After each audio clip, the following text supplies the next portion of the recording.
Salut tout le monde, j'espère que vous allez bien. En tout cas, je vous souhaite la bienvenue sur ma chaîne où on parle d'astrologie. Moi, c'est Valériane et aujourd'hui, j'ai envie de vous parler de la maison 7, c'est-à-dire du domaine de votre profil astrologique qui correspond aux relations 1 à 1. Donc, quand vous êtes en relation avec une autre personne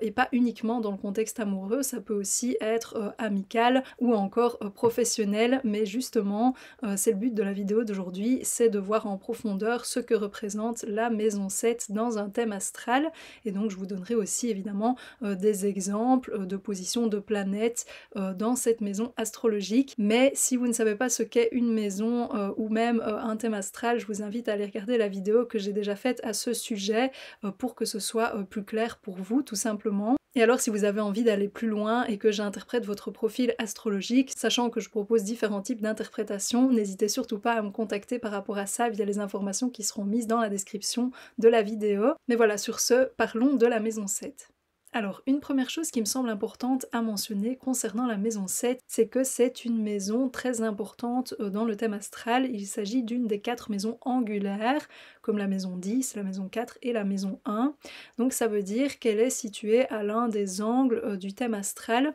Et justement, dans le système de calcul des maisons astrologiques que j'utilise, la maison 7 débute par le descendant. Donc le descendant, c'est un point qui est à l'opposé de l'ascendant, qu'on connaît parfois mieux. Alors j'ai déjà fait des vidéos sur tous les signes descendants, donc n'hésitez pas à aller regarder le vôtre si ça vous intéresse, et si vous voulez en savoir plus sur justement ce que représente le descendant, vous verrez qu'il y a beaucoup de points communs avec ce que je vais expliquer aujourd'hui, mais en fonction du système de domification, donc du système de calcul des maisons astrologiques que vous utilisez, le descendant ne correspond pas forcément au début de la maison 7. Donc voilà, ça me semble important de vous le préciser ici. Alors comme je l'ai dit dans l'introduction, la maison 7 est typiquement associée aux relations 1 à 1, donc j'insiste aux relations entre vous et une autre personne et pas les relations de manière générale ou les grands groupes, ça c'est pour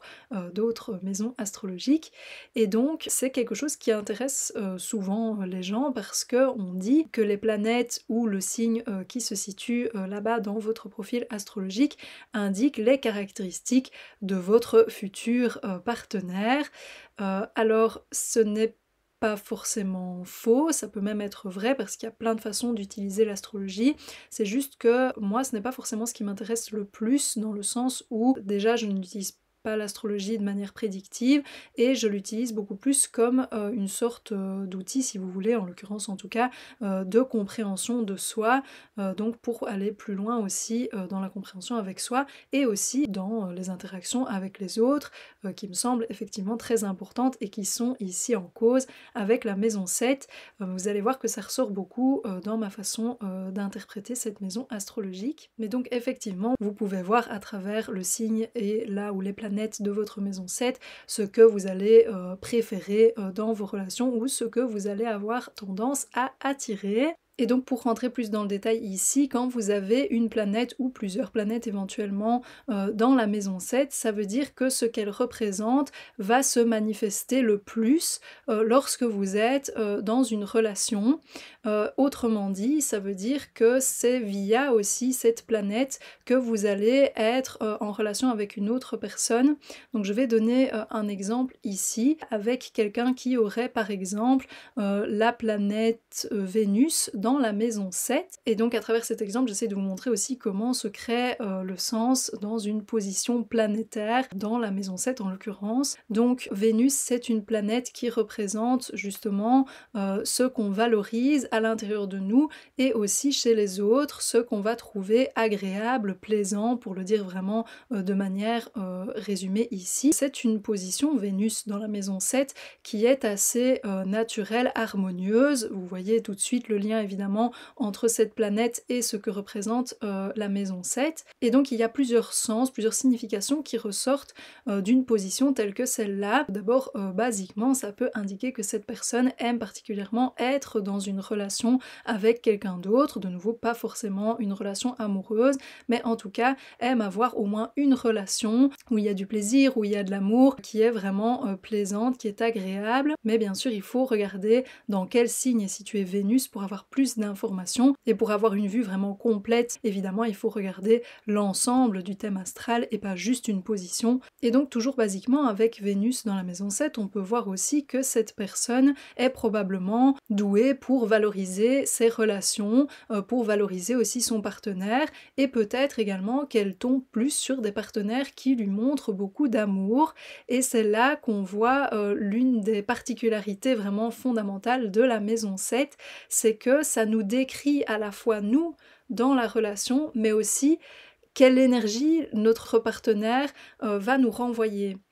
Alors évidemment, tous les partenaires qu'on rencontre dans tout type de relation ne sont pas toujours les mêmes, c'est sûr, mais conceptuellement, l'idée c'est que, donc si on va plus dans quelque chose de psychologique, qui moi m'intéresse plus,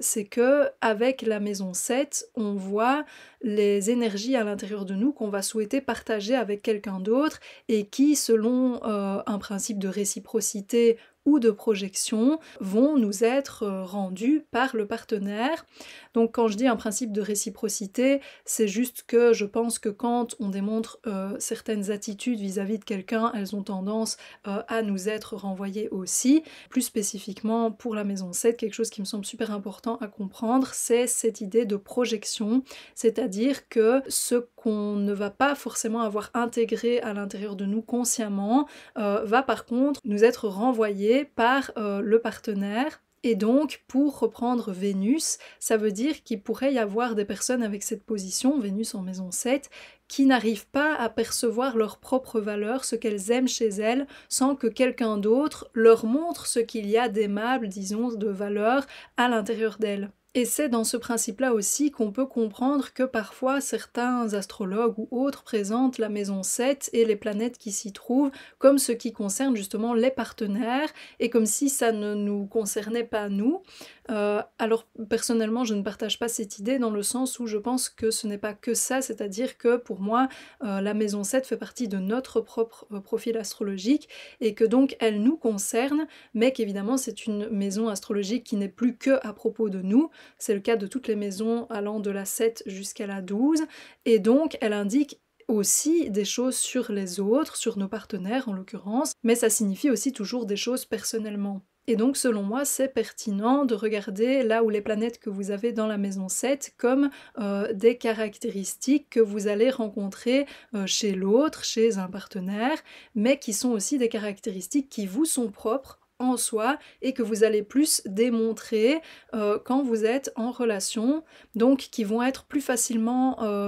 perceptible pour vous quand vous êtes en interaction continue, disons, avec une autre personne. Donc par exemple, si on prend là Mars dans la maison 7, ça peut être une personne qui, quand elle est en relation avec quelqu'un, semble tomber sur des partenaires qui sont, ici je prends exprès les caractéristiques plus difficiles de Mars, mais qui sont violentes, qui sont agressives, qui créent beaucoup de disputes, et peut-être aussi qu'alors ça fait ressortir à l'intérieur d'elle beaucoup de colère et qu'elle-même se met à être très agressive. Et donc dans ce cas-là, la personne pourrait avoir l'impression, donc la personne qui a Mars en maison 7, que ce sont uniquement ses partenaires qui sont justement agressifs et colériques, et que elle, quand elle n'est pas en relation, elle n'est pas du tout irritable, qu'elle est tout à fait tranquille, mais en fait peut-être justement que ces relations mettent en évidence une colère refoulée chez cette personne, peut-être que justement dans sa vie de tous les jours, disons, elle n'arrive pas forcément à exprimer cette partie d'elle et que ça ressort plus dans ce contexte d'union. Alors je tiens à préciser avec cet exemple que ce n'est pas parce que quelqu'un est horrible avec vous ou a des comportements toxiques ou même violents que c'est votre faute, que ça vous appartient ou que vous le méritez parce qu'en fait vous êtes quelqu'un de violent. C'est pas du tout ce que je dis, je tiens vraiment à le préciser, donc essayez de faire preuve évidemment de discernement pour vous-même, mais c'est plutôt dans le sens où la tendance à croire que quelque chose n'est présent que chez nos partenaires et que il ne nous concerne pas du tout, ça me semble assez erroné dans le sens où quand quelque chose fait naître quelque chose à l'intérieur de nous, ça peut être intéressant justement d'observer cette dynamique et de voir si ça ne peut pas révéler certaines choses nous concernant personnellement, surtout s'il y a des schémas qui se répètent. Donc pour redire tout ce que je viens d'expliquer ici de manière synthétique et plus théorique, donc sans exemple spécifique, pour bien comprendre votre maison 7, ça me semble important de déjà intégrer que c'est une partie de vous, que ce n'est pas uniquement quelque chose qui appartient aux autres ou même uniquement à vos relations et qui n'est pas du tout présent à l'intérieur de vous quand vous n'êtes pas engagé dans une relation avec une autre personne. Ensuite, ça me semble important de pouvoir observer dans justement vos relations, que ce soit au présent ou par le passé, quelles énergies, quelles dynamiques, quelles caractéristiques ressortent plus dans ce domaine de votre vie et qui normalement donc sont visibles à travers le signe et là où les éventuelles planètes dans cette maison 7. Autre chose aussi, c'est que ces planètes ont la caractéristique d'être partagées dans le sens où certaines des caractéristiques du signe ou de la planète peuvent plus être démontrées en général par l'autre et vous être renvoyées, tandis que vous prenez, disons, en charge d'autres caractéristiques de la planète. Mais je trouve que c'est toujours justement intéressant de rien que le fait d'avoir conscience qu'en fait toutes les caractéristiques sont à l'intérieur de vous, mais que forcément vous n'êtes pas forcément tout le temps en train de vous-même les exprimer et que justement il peut y avoir un bon équilibre aussi avec une autre personne par rapport à cette dimension de votre être. Et alors autre chose que je n'ai pas encore mentionné mais qui me semble vraiment important, qui me vient plus à l'esprit pour la maison 7 mais qui est vrai en fait pour n'importe quelle maison astrologique selon moi, c'est que ce que vous avez comme énergie, comme je le dis, dans ce domaine de votre profil astrologique n'est pas figé, c'est-à-dire que vous n'êtes pas, selon moi, destiné à vivre tout le temps la même chose dans vos relations parce qu'il y a tel et tel élément dans votre maison 7. En fait, ce qui est selon moi significatif, enfin qui a du sens en astrologie, n'est pas non plus rigide. Oui, il y a des significations associées à chaque signe, à chaque planète et même à chaque maison, mais chacun de ces éléments a vraiment un panel de significations et vous pouvez exprimer différentes parties de ces significations à différents moments de votre vie. Justement, je trouve que la maison 7 est particulièrement riche en ajustements dans le sens où j'ai l'impression qu'on arrive mieux à intégrer ce qui s'y trouve par justement nos relations qui, je pense par nature, sont aussi une question d'adaptation et d'ajustement, donc pouvoir trouver un équilibre en soi et avec l'autre. Donc pour donner un exemple de ça, si vous avez Jupiter cette fois dans la maison 7, peut-être qu'à un certain moment de votre vie, ça va signifier que vous trouvez beaucoup d'espoir et d'optimisme dans vos relations, que c'est quelque chose qui vous inspire vraiment et que quand vous êtes avec une autre personne, il y a quelque chose qui semble vous porter tous les deux et ouvrir plein de possibilités pour vous. Peut-être qu'à un autre moment, vous allez trouver un autre sens justement à votre vie, dans vraiment la signification que vous donnez à l'existence ou dans votre interprétation de ce qui vous entoure, grâce à un partenaire qui aura par exemple une vision des choses très différente de la vôtre, mais qui va venir vous inspirer. Peut-être aussi qu'à un autre moment, vous allez avoir une tendance à, disons, exagérer dans vos relations, dans le sens où vous pourriez avoir énormément de relations et en quelque sorte ne plus suivre, qu'il y ait une sorte d'overdose, ou que vous ne supportiez pas du tout les limites ou quoi que ce soit d'un peu, disons, négatif ou plombant dans vos relations et que donc vous ayez plutôt tendance à vous en aller dès qu'un obstacle se présente. Et donc dans cet exemple-ci, on aurait pu entendre dire parfois qu'avec Jupiter dans la maison 7, d'office on va avoir des relations qui sont toujours positives, épanouissantes, que tout se passe bien, etc. Mais selon moi, ce n'est pas le propre de l'existence ou même de la nature humaine d'être toujours dans les mêmes comportements. Voilà, si ça se passe bien pour vous et que c'est le cas toute votre vie dans vos relations, c'est génial, mais je veux dire que voilà, on n'est pas forcément enfermé dans une case qui correspondrait à une position astrologique. Et voilà, sur ce, on arrive à la fin de cette vidéo concernant la maison 7. J'espère que c'était intéressant pour vous et que ça vous a parlé, que ça vous a appris éventuellement certaines choses. Si c'est le cas, pensez à aimer la vidéo